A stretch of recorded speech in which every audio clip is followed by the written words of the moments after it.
Everyone, thanks for joining us. We're going to start in about 1 minute more.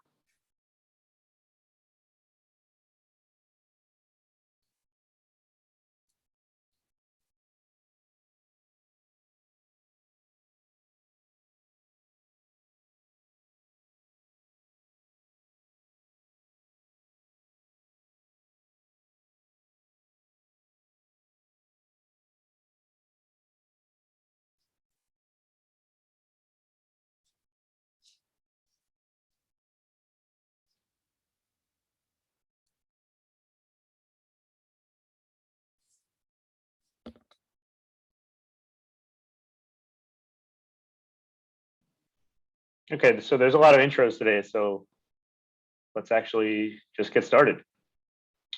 Hi, everyone. Thanks for joining us for today's event, Parking for Smart Cities, Level of Service and Performance Measurement Systems for Parking.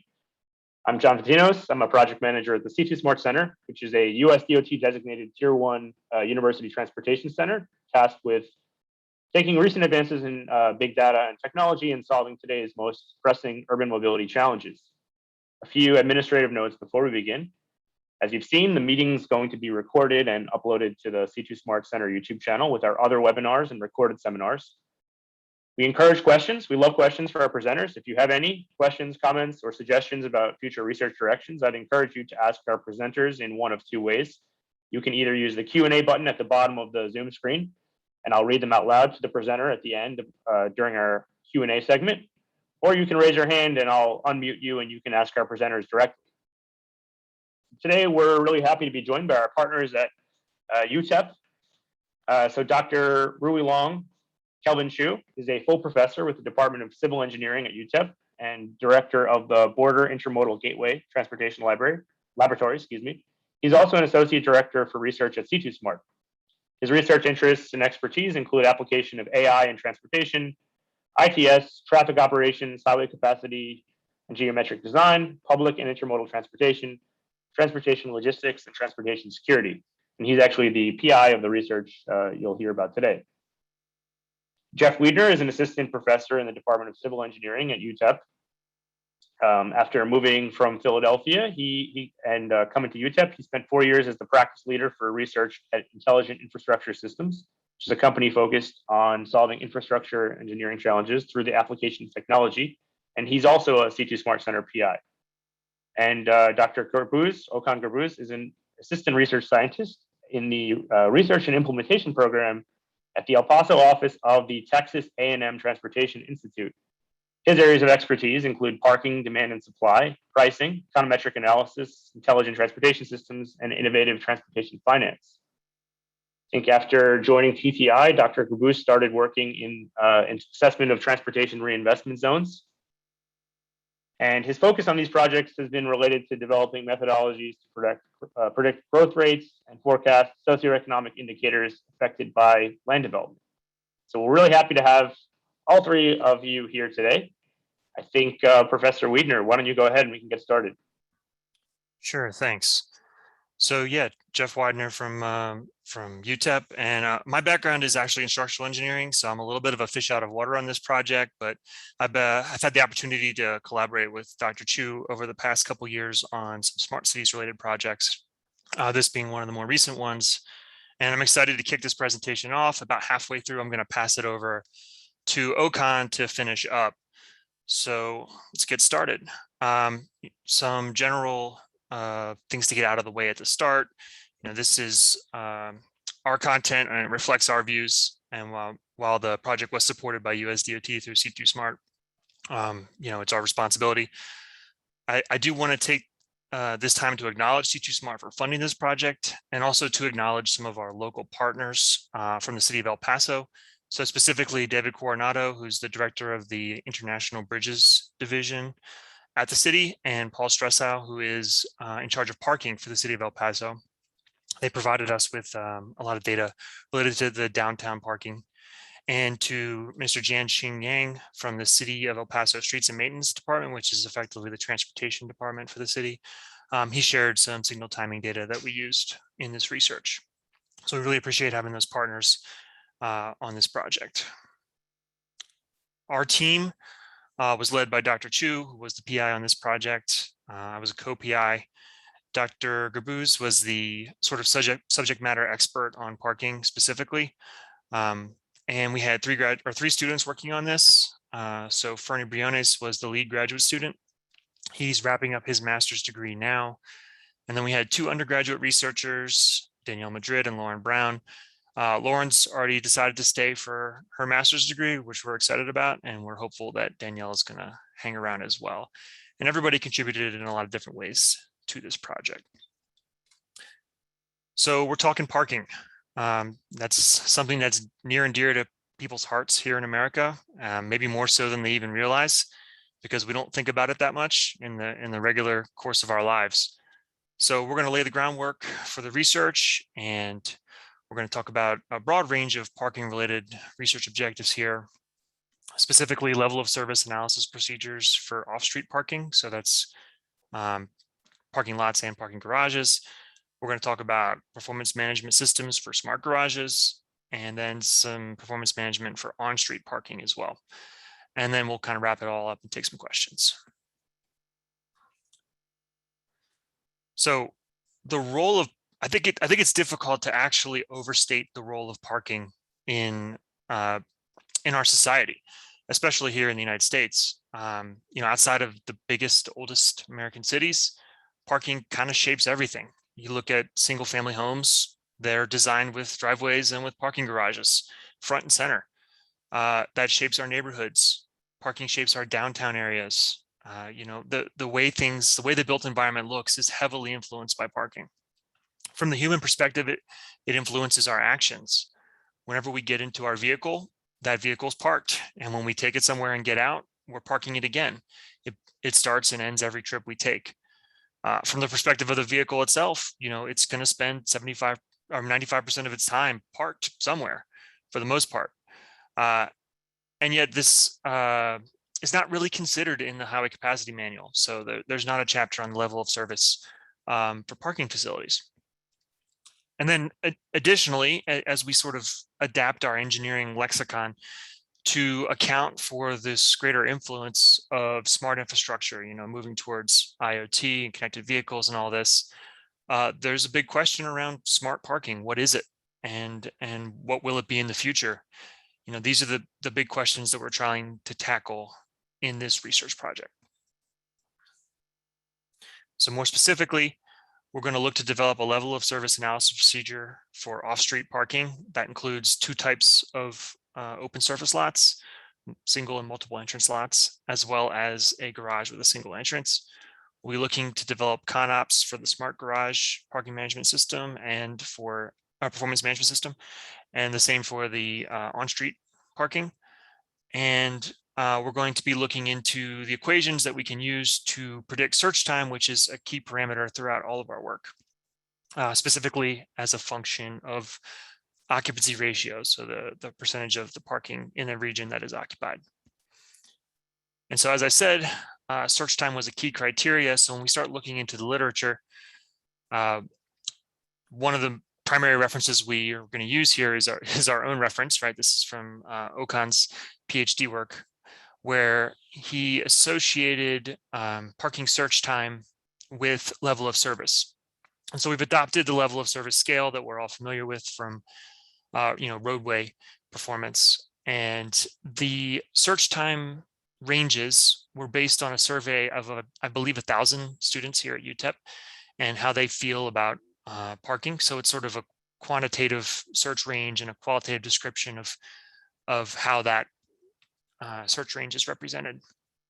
And as I said, this serves as a backbone for a lot of our work, looking at level of service for parking. So elsewhere in the literature, there are a lot of other indicators. No one really adopted the specific language of level of service, but there are measures for how we can look at parking performance. And we kind of structured it here in terms of whether you were talking about the stakeholder viewpoint of the user or the viewpoint of the owner. And then within that, whether it's a sort of a static criterion related to the infrastructure or a dynamic criterion related to parking at that moment in time. And we see a lot of different indicators, right? So they could be related to sort of personal comfort, like how far you have to walk, from your parking spot to your final destination, or whether that walk is protected or exposed to the elements.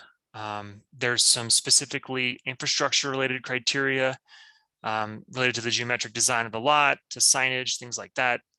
And of course, there's criteria related to fee and time, so cost and time. And then from the owner perspective, we're looking typically at things that were kind of normalized, different combinations of variables related to occupancy, to revenue, and to time. So more focused on the three things that the owner viewpoint is concerned about. And if we go ahead and connect that to the smart parking side, we're investigating and we're looking at the components of smart parking, and it's similar to ITS, applied to a parking scenario, right? So we have sensors, we have dynamic messaging signs, communication infrastructure. A big part of it is mobile apps.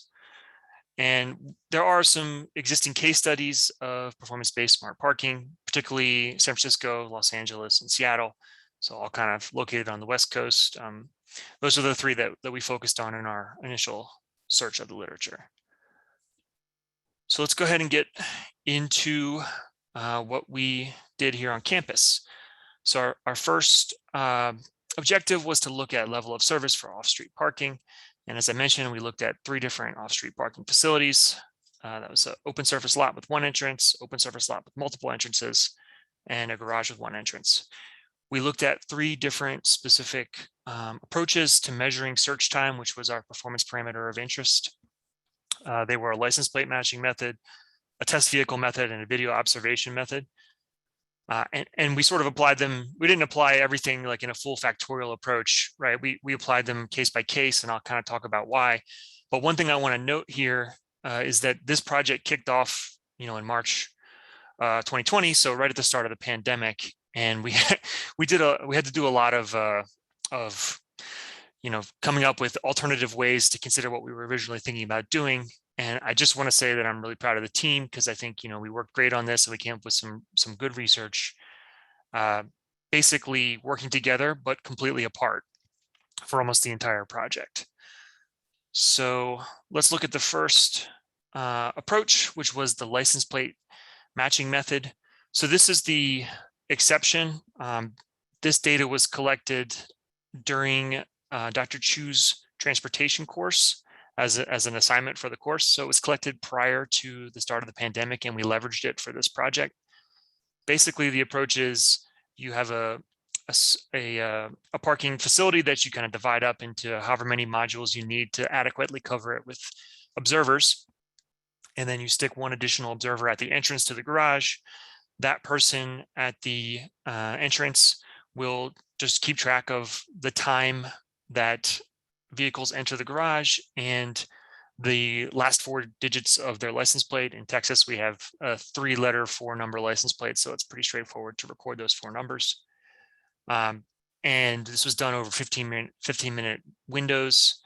The observers would then record when the car is parked, and then at the end, we could just combine that data, assuming that everybody, sort of synchronized their watches at the start of the period. We would have a good record of the search time for each vehicle. And so we did this in Dr. Cheu's course for the lot shown here.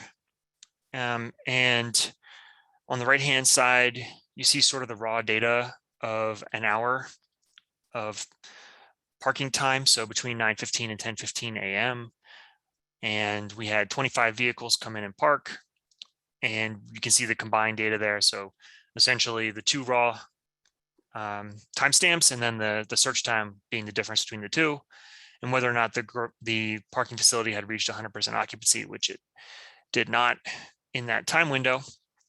And then in the middle is the median search time for that lot and the level of service assigned to it. So for the most part, level of service A was what we experienced, with a little bump there around 11:15 in the morning when we saw some level of service B. So we saw median search time creep up over that 2-minute threshold assigned to the level of service B. So for the most part, level of service A in the lot. Second approach was a video observation method. And so in this case, basically you're recording that visual aspect of the parking process with a video, and then looking at it after the fact to determine search time car by car.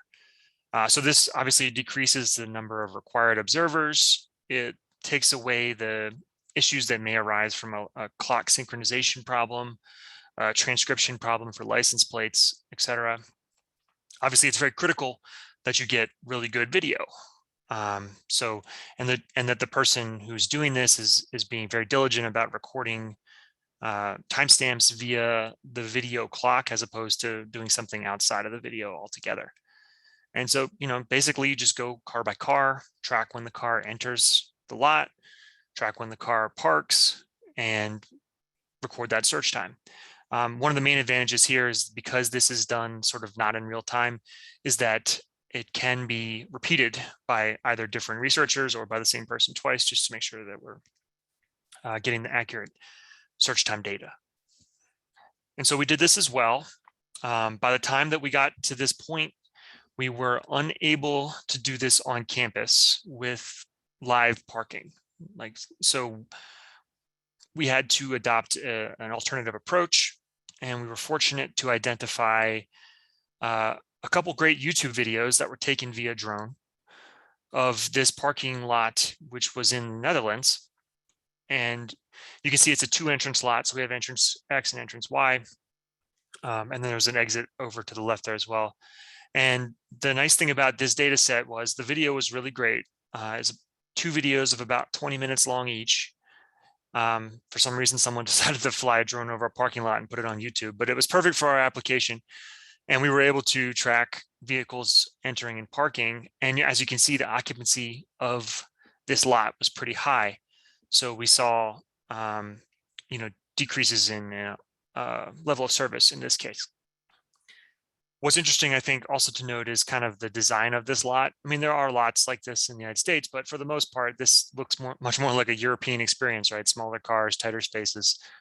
And you see that when you watch the video in terms of how parking happens here in this lot.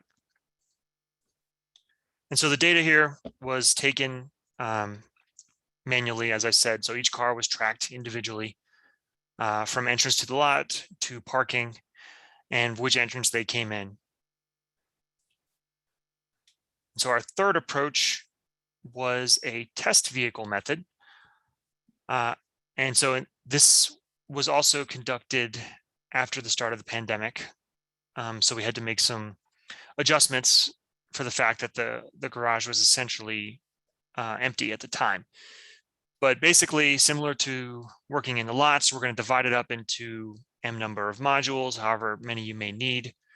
And what we did was mark the selected space with chalk on the actual parking space, not at an elevated level or anything else. So effectively, that mimics the idea that the test vehicle driver, who does not know where the spaces are, is going to have to search for the space with the number that they're assigned to park in. And we have them, park in one space in each sort of module of the garage and measure the time that takes them to get there. So in this case, the driver measured their own time. We also radioed back and forth and measured their time. And we had them use a GoPro on the dash as a backup for the search time. And we did this on a parking garage on campus. So this is the Schuster Ave parking garage. This is actually my parking garage here at work. So I know it pretty well. So on the right-hand side here, you have sort of our 22 spaces labeled out through the different modules of the garage, and the total search time. Perhaps not surprisingly, we see the search time generally increases as we go up in the levels for the most part. So level of service for the lower levels of the garage tended to be A, and level of service for the upper levels tended to hit B, primarily because of the time that it takes just to get from the ground up to the upper levels of the garage. So I want to note here that the driver of the vehicle was instructed that they were not to exceed 10 miles an hour in the garage, which is the posted speed limit for the garage. And we also instructed the driver to follow a typical pattern. So as you can see in the garage there, the ramp is located in the center of the garage, and that's continuous the whole way down to the entrance there on the ground level. And so the driver was instructed to generally follow a counterclockwise path. So they would come up the ramp and turn left. And the reason we did this, this was sort of a judgment call at the time. You know, we don't have a model for how people specifically move through this garage and park, but anecdotal observation of me parking there for 5 years is that the side of the garage closest to campus tends to fill up. And that is the side on the sort of left-hand side of the image here. So the counterclockwise route would typically put you closer to campus for the most part. Now, we did look at parking spaces on the other side of the garage, and in that case, we would have the driver come up the ramp, move counterclockwise all the way around to the other side of the garage, and then park. And so when they moved up to the upper levels, we allowed the driver to not go over the full loop of each level. So they'd come up the ramp and loop a half loop counterclockwise. And then if they were to go to the next level, they would just go up the ramp right away, which again is what we observe, you know, from the way people park kind of anecdotally. So yeah, we saw, generally speaking, as I mentioned, level of service A. For the lower levels, level of service B. And this again was done with an empty garage. So by writing the space, or the space number in chalk on the space, we did sort of force the driver of the test vehicle to move slow enough to identify the specific spaces they were going to park in. So this was our one, during the project, this is our one time we were together doing field work on this specific garage. Pretty much everything else was done via Microsoft Teams and online meetings. So that's how we went about establishing level of service for these traditional kind of off-street parking facilities. Next, we wanted to pivot a little bit and talk about smart garages. And I just wanted to mention this specifically. This part of our project was tied into our senior design course here for civil engineering, which is a course that I'm the instructor of record for. And what we typically do is we ask students, especially during pandemic times, we want to focus local on our projects. So we ask students, what do you want to fix on campus? What thing drives you crazy about campus? And the answer is almost always parking. So we end up having 1 or 2 parking garages every term. You know, UTEP is a commuter school, so most of our students live off campus and drive to campus, often in single occupant vehicles. So parking is a big challenge here. And we always end up having parking garages. And it's been nice to kind of tie this project into our senior design and have the students think about not just designing the physical facility of a parking garage, but also to think about, you know, smart parking technology and how that could improve things in their daily lives. And so smart garages specifically are just garages that are equipped with ITS and focusing on improving service to the customer, also improving you know, the management side of it. So that can be improving operations, could be improving revenue. It depends on, you know, the specific smart garage system. So on the left here, we have the level 0 systems diagram of the smart garage performance management system, measurement system. And, you know, basically it's kind of describing the interactions between the user, the operations manager, and the system itself. On the right-hand side, the architecture of the performance management system. I would point you, if you're interested in these diagrams, to our report where we go into a little more detail. We also have use case diagrams, etc., available there. So, you know, go ahead and take a look at that if you want to get some more information. I'm kind of keen on talking about the concept of operations and how we physically develop that here on campus. And so the concept of operations for a smart garage extends well beyond the act of parking, right? It's pretty straightforward, but given that we include a mobile app, you know, you can essentially reserve your parking space before leaving the house, before even getting in your car. And know that when you get to the smart facility, you will have a spot reserved for you. You're obviously going to pay a premium for that, but it is feasible to do that. So the full concept of operations starts with the moment you decide you're going somewhere and you want to park. And that can support getting to the parking facility. But what I think is very interesting is the actual access to and then navigation through the facility itself. So once the driver arrives, the PMS can provide navigation to a specific spot. And that can change the way the search for the spot goes. Sensing within the garage can provide feedback on when the vehicle arrives in the space, when the vehicle leaves the space, can provide the owner with information about that vehicle or that space being open for someone else to park there, and they can sort of close out the transaction with the customer all via a mobile app. And so we don't have a smart garage here on campus currently. So we were interested in looking at how this smart garage would improve level of service if we were to have one.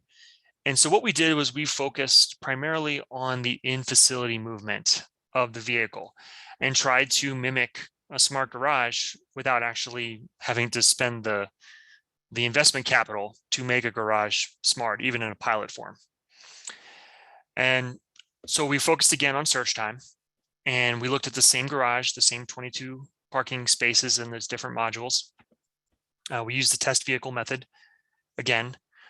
This time, however, instead of sort of sending the driver out to look for chalk marks, we developed our own sort of smart parking system, which included us telling the driver, hey, you're going to go to this deck of the garage on this side, north, south, east, west, or the ramp. And when you get there, the spot will be highlighted for you as your reserved parking space. And we achieve this basically by making a human dynamic messaging sign. So one of our researchers basically stood at the spot and kind of waved the test vehicle in, similar to someone on the tarmac helping a plane get to the gate at the airport. And so the driver was still limited to 10 miles an hour and still followed the same circulation path within the garage, but they didn't have to dedicate that time to looking for the specific chalk mark for the spot, right? They knew right where they were going and they were being pointed into that parking spot. And so what we saw, not surprisingly, again, was a decrease in search time and an improvement in level of service as you move up the garage. We still saw level of service be on the upper level of the garage, the top level. However, that's, at this point, primarily a function of just how far the in-facility drive is to get to that location to park. And so that would be indicative of, a high level of occupancy in the garage. And we would expect that to reflect as a potentially lower level of service. So, improved level of service using smart technology. One thing I want to note is that we did not at this time look at changing policies. So we didn't look at how using a mobile app would change parking revenue for the owner. We didn't look at how the permit process might change or anything like that. Primarily because that's sort of contingent on the way the smart garage would be developed specifically for that application. We were primarily focused again on the sort of in-facility movement. So at this point, I'm going to turn it over to Okan. So I'm going to stop sharing, and Okan, you're going to reshare at the same spot. Okay, Dr. Widener, thank you very much. Let me share my screen. And can you see my screen? Yeah. No. Okan, we're seeing the presenter view. How is it right now? Good. Oops. There's something wrong. I'm sorry.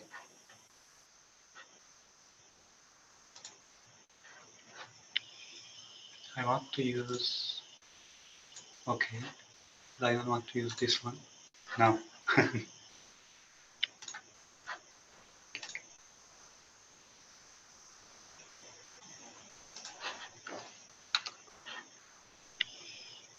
Okay.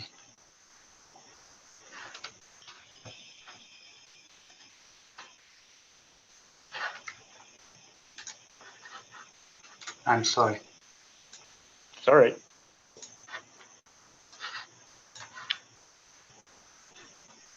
I'm not a Zoom person.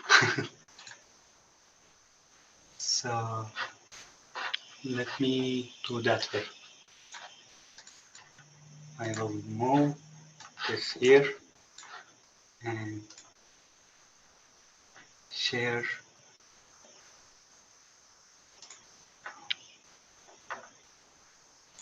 Otherwise, if Jeff, if you wanna show it on your screen and kind of move through the slides as Okan's speaking, it's another option. I can definitely do that, Okan, if you want me to. Yeah, there's something wrong. Okay.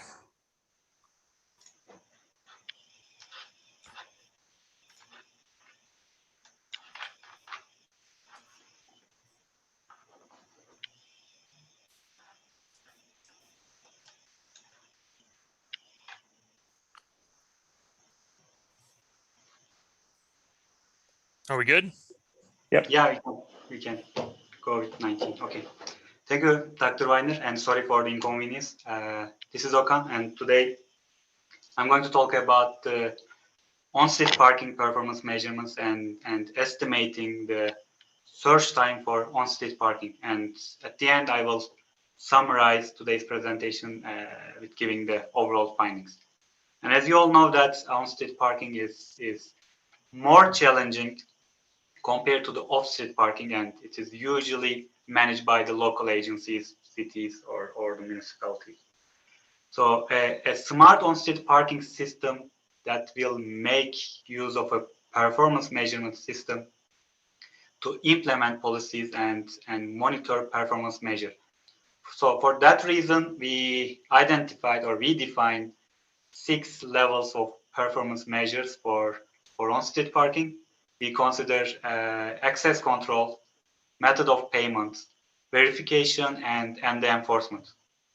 So level 0, which is the basic or the simplest system, doesn't have any system, and level 1 starts with the prepaid coupon or a vending machine, and the levels are going up all the way through the smart on-street parking in level 5, which is fully monitored and managed by an ITS system that includes sensors, smart devices, and generally having a dynamic fee structure.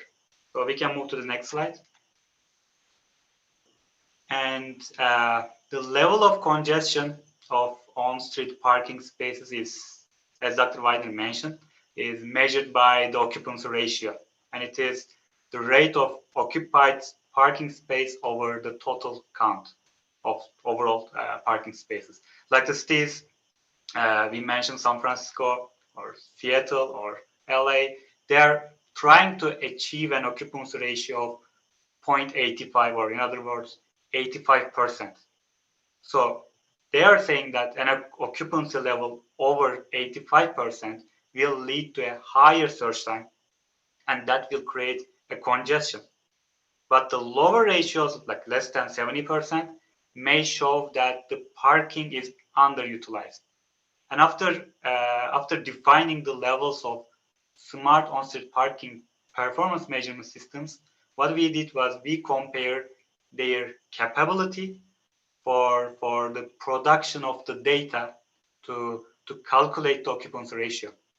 So, for example, parking managers can only have real-time occupancy data that starts with level 2 that we define, which is a meter-based PMS, and this can generate real-time info in case the meters have timestamps.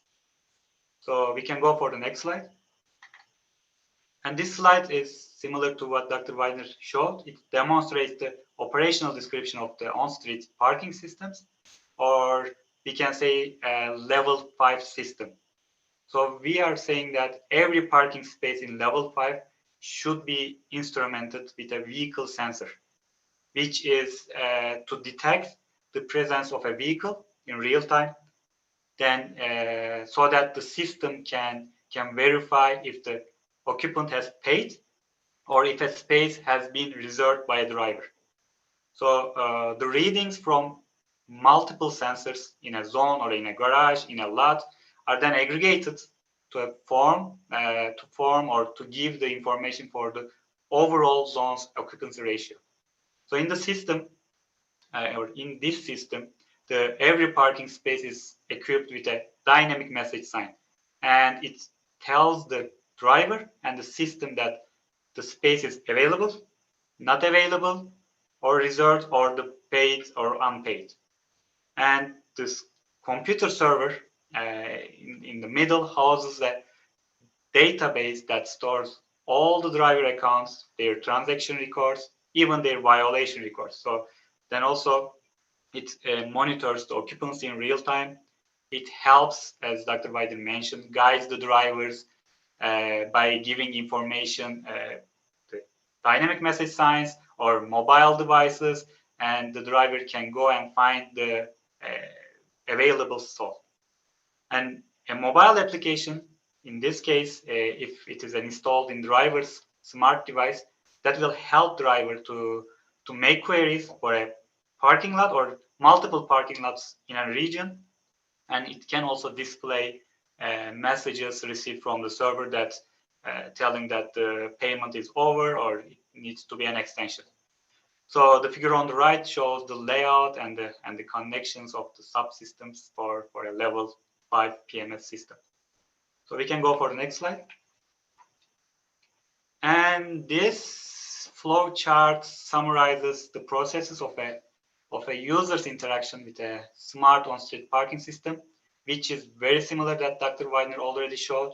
So driver first checks the availability, and he may or may not pay the fee at first, and then he gets he paid the deposit, and the computer server provides the receipt and updates the status on the DMS if it is a resort space, and the system guides the driver while he's approaching the zone, and when he finds his space, then the sensor detects the presence of the vehicle and notifies the server that, okay, there is a vehicle in here, and it captures real-time information. And at the end, when the driver or the vehicle leaves, the sensor detects the absence, and server authorizes the transaction and sends at the end the receipt to the driver.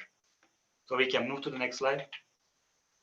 And yeah, we mentioned, Dr. Widener mentioned that how to find occupancy and level of service based on the occupancy for off-street parking facilities by using different methods. But as I mentioned, for on-street parking, it is more challenging. And I'll try to talk how we came up with, or how to estimate the average search time, and as a consequence, the level of service for on-street parking. During our study, we used data from two cities, Los Angeles, California, and El Paso, Texas, and they have different parking data availabilities. They are providing different information for parking. For example, for this slide that we are showing is City of Los Angeles. That has level 4, which is app-based PMS system, and they provide data for their parking, and we picked a study corridor along South Grand Avenue between West Pico Boulevard and West 8th Street. And on that corridor, there are 75 parking meters, and the publicly available resource provided data of vehicle occupancy time at every 15 minutes intervals. So we gathered the data for a case study for one day, March the 2nd, 2020. And the table here shows an example for the, we couldn't put the whole table. So it's just an example for the gathered data for 7 parking spaces for 2 hours of the day. But overall, we had 75 parking spaces from 7 a.m. to 9 p.m. We can go for the next slide. And when we look at the literature, we saw that there are some studies, they try to link the on-street parking occupancy rate with the parking search time. And at first, we used those equations to estimate the search times for the LA and the El Paso data, and converted them to level of service grading that we just showed the table. And in this analysis, we defined the zone for LA as a street block on one side of the travel lane. So the 15-minute occupancy time data were aggregated into an hourly occupancy ratio at the block level. And then the estimated search times are presented or gathered, and the left table are showing the estimated search times. The level of service for each estimation is presented on the right side, right table. And each cell, as you see, that has three values. They are separated by a slice sign that represents the three different calculations or equations that we have found from literature. So we converted their occupancy to search time equations to our level of services. And as you see, we reported mostly for that day level of service A, rarely level of service B. There's one case in the right table in the second column between 4 p.m. and 5 p.m. where there was a high occupancy issue that ended up with level of service F and level of service D based on two different research equations. We can move to the next slide. So in the second case, we use the parking data from City of El Paso, Texas. And the system here deployed here is level 3, which is a hybrid meter app based PMS. So we have both the traditional meters and the app based meters. So the data we gathered is considered as payment transaction. And the study site is along Texas Avenue between North Oregon and Ange Street. And here we have the data of transactions, including cash, credit card, smart card, or even the special app for City of El Paso. And the established paid parking hours for the corridor is between 8 a.m. and 6 p.m. So for that reason, we just focus on that time interval. And also we focused on the whole year data of 2019. So the table here shows part of the payment transactions data that we gathered from the City of El Paso. Yeah, we can move to the next slide. This slide tries to explain how we converted the transaction data to the level of service by using the El Paso data, the transaction data, because it is not as easy as using the occupancy data. And we first assumed that every driver paid exactly according to the duration they parked. And the hourly transaction records were converted into hourly occupancy ratio. And then we converted the hourly transaction records into hourly occupancy ratio for each day for each parking space.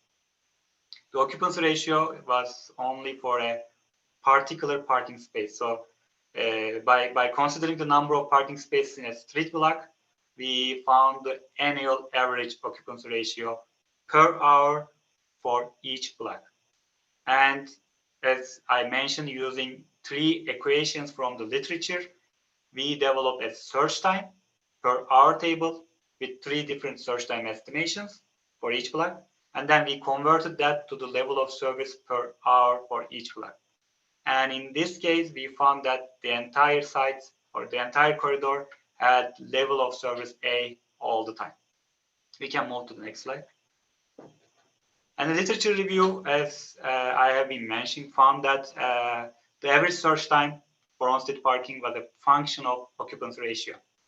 And in the case of on-street parking specifically, it's more challenging because vehicles access the parking space directly from the adjacent travel lane. So there is more uncertainty to define a starting point when a driver starts to search for a space. So we look for the literature and procedures that was developed for measuring search time for off-street parking is not applicable for on-street parking. And as I have been mentioning and we have been showing during the presentation that we have found three search time estimations from the literature that use on-street parking occupancy ratio. And as you see, all they use different constants to link the occupancy ratio to the search time. And one of our objectives in this study was to calibrate the constants and or define our own equations. So we can move to the next slide. So to define our own equations, we developed a simulation model. And we picked a square block in downtown El Paso. And this area was specifically selected because the site geometry was very symmetrical. And each of the four streets has one-way traffic in 3 travel lanes. And on-street parking spaces are located along the curbs on both sides. And the 4 intersections are all signalized, and the center-to-center distance between 2 intersections are all 100 meters. And there are 11 parking spaces along the left curb.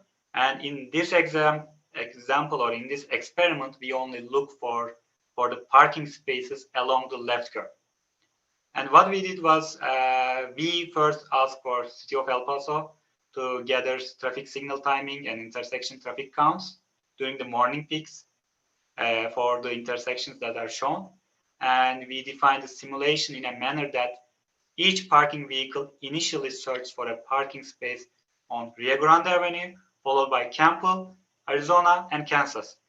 So therefore, vehicles looking for parking circulate the square block in the anti-clockwise direction. The right-hand side figure is a screenshot of the model for VSIM, and the vehicles in red are, for this instance, are parking vehicles. And as you see, one vehicle is entering a parking space 12, while the 2 others were searching for spaces to park. We can move to the next slide. And the parking vehicles were programmed such that once parked, these vehicles are going to remain in the parking space until the end of simulation. So this approach forced 44 parking spaces to be filled up one by one and gave us to see the occupancy ratio between 0% to 100%. And the occupancy ratio is calculated as a fraction of the 44 parking spaces that were occupied during a parking vehicle search process. And the search time we define starts for a parking vehicle when it enters the upstream end of the first street and ends when the vehicle began to pull into an available parking space. And each model produced 44 data points of search time and occupancy ratio for 44 parking events in one simulation run. And the simulations were run for 4 applications, and we put a different random number seed for each. And at the end, therefore, we end up with 176 data points that covered the whole person from 0 to 100 occupancy ratio. And we defined 4 models that differed in traffic circulation and the intersection type as summarized in the table. So we have the base scenario with the actual settings that I mentioned, and alternatively, we force the vehicles to turn right in a signalized intersection with right turn on red permitted. And in other alternatives, we define the intersection control type as always stop control and remove the signals from the intersections. We can move to the next slide. And just a heads up, we have about 2 or so minutes before we'll have to open it to the Q&A. Okay, thank you. So yeah, we are just wrapping up. So these the following 2 slides are the slides that are showing the plots of the search time versus the occupancy ratio based on our simulation model. And in this one, we see the results for the left turn signalized and right turn signalized scenarios. The data points produced by the left turn and right turn signalized models followed exponential functions. And between left and right turn, the search times in right turn model are lower when the occupancy is less than 75%, because the parking vehicles were able to perform right turn on red. So we can move to the next slide to show the left turn stop and right turn stop models. As you see, they followed linear functions. For the 2 models that were subject to the same type of intersection control, the data points were, when the occupancy ratio is less than 0.25, were similar. So when we check the constants with the other researchers' findings, we found that they are like among themselves and with ours, they are very different in values. And very like for a key takeaway, we can say that we concluded that parking search time function is not transferable from one city to another for an on-street parking. And the effect of road geometry, traffic control on average search time or other parameters, we are considered them as our future research. Yeah, last slide, please. And in summary, this research has developed level of service analysis for off-street parking facilities using different methods. And we provided one case study for each method. We also described the concept of operations for PMS for smart garages. Those include functionalities, equipment, and use cases. And also it includes the typical user's experience when interacting with PMS.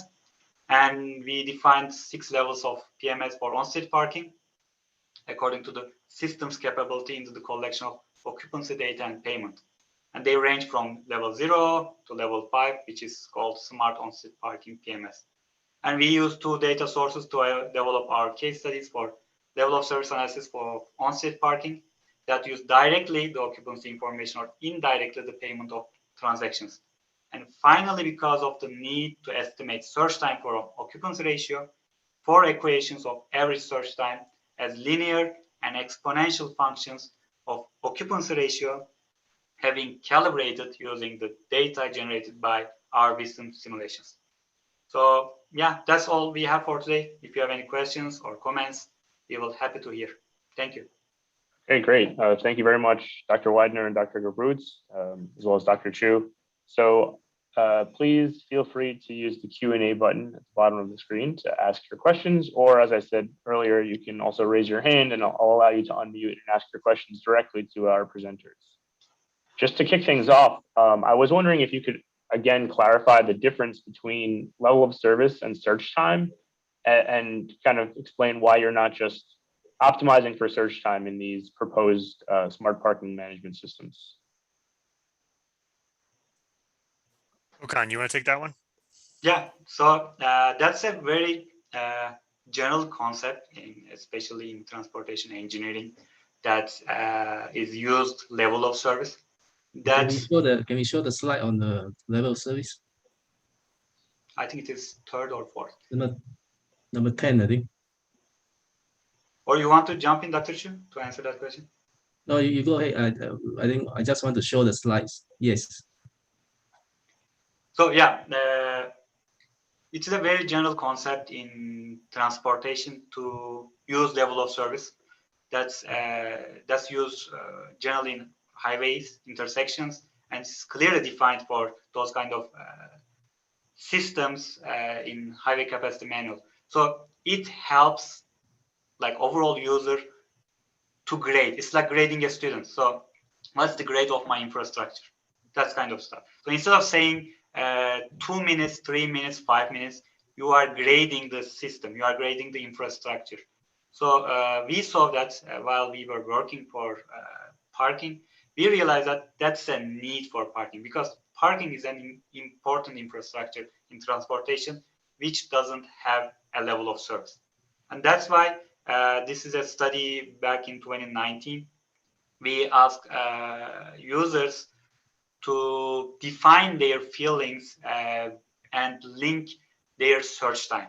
So this is how we define. So if you search less than 2 minutes, do you feel that that's okay and you can find an empty parking stall immediately? Yeah, they said that this is as Dr. Widener mentioned, this is a very comprehensive survey, more than 1,000 students, and they define these kind of parking search times and with the comments that we provided. And these comments are kind of a similar comment that is widely used in transportation engineering. Does that answer your question? Yeah, definitely. So we have next question from your ConOps. How are the reservation fees determined and what's the rationale for this separate fee?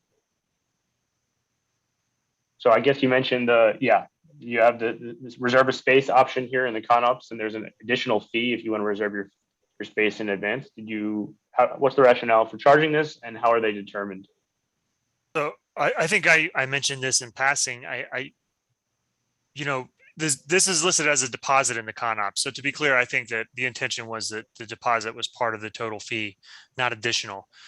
What I was trying to highlight is that the move to a smart parking performance measurement system would allow you to change the structure altogether. So, on campus we have permitted parking, right? But there's one lot that can be purchased for hourly parking, which is a very popular lot because sometimes students just need to get to one class one day and they can pay for that specific parking spot. So the entire parking operation could be shifted to something different than the permit model. And that model may or may not include the ability to reserve a space so you know that you can just drive up and you'll be able to park and get to where you need to be at a certain amount of time. So sort of you're paying for the minimization of that search time. That's not to say that it's required. It's not to say that it's something that's necessarily going to happen. Like I said, the ConOps listed as a deposit. So perhaps I spoke a little bit out of turn there. Does the application of ITS to parking allow the selection of higher occupancy rates than for example, the 85% that you mentioned? I'm sorry, could you say again?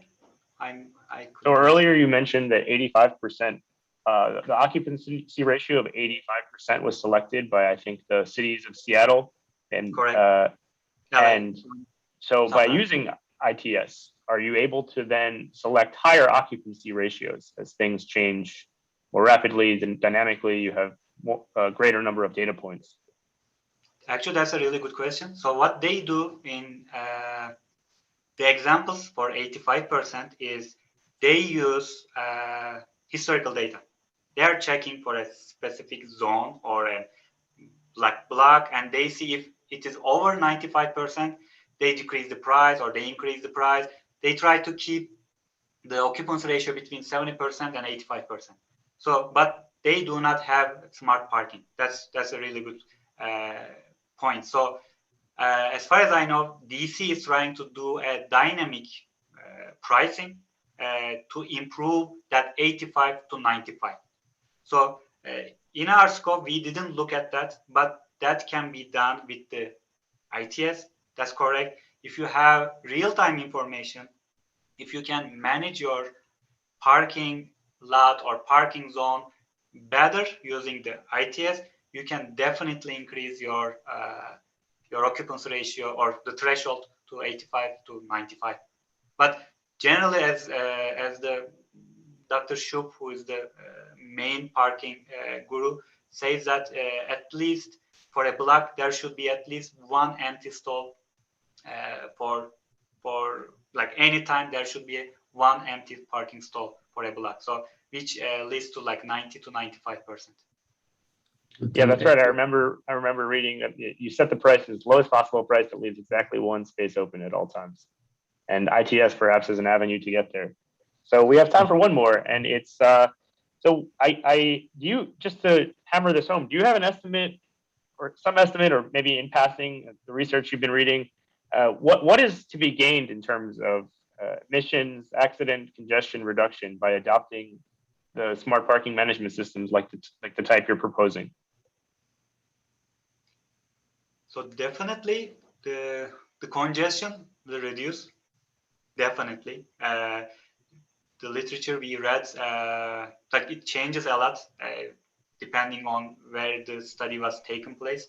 But for especially the on-street parking, some researchers say that for downtown areas or central business districts, the 20 or 25% of the entire congestion is due to parking search time. So that's a huge number. So if the driver knows exactly where to park, then that will highly reduce the congestion. So if you have less congestion, of course, the roads will be safer. And that's another thing. I'm involved in another study that we are looking for accidents or crashes during parking. It is more than anybody can assume. So the parking lot crashes or crashes during people searching for parking is really high. So because if you are looking for a parking, that is the time that you are distracted. You don't have full focus on your road that you have to. So definitely this ITS will reduce the congestion and like safety issues, but I cannot give you a number right now. Okay, good way to end. Thank you, everyone. Thank you, Dr. Widener, Dr. Kaputz, and Dr. Cheu. Looking forward to maybe hearing about a real-world pilot in El Paso or UTEP campus. Thanks, everyone, for attending. If you enjoyed this webinar, definitely follow the CT Smart Center on Twitter and LinkedIn and join our mailing list. I encourage you to reach out to our presenters to learn more about their research, and hope to see you at the next CT Smart Center webinar. Thank you. Thank you very much. Take care, everyone. Thanks.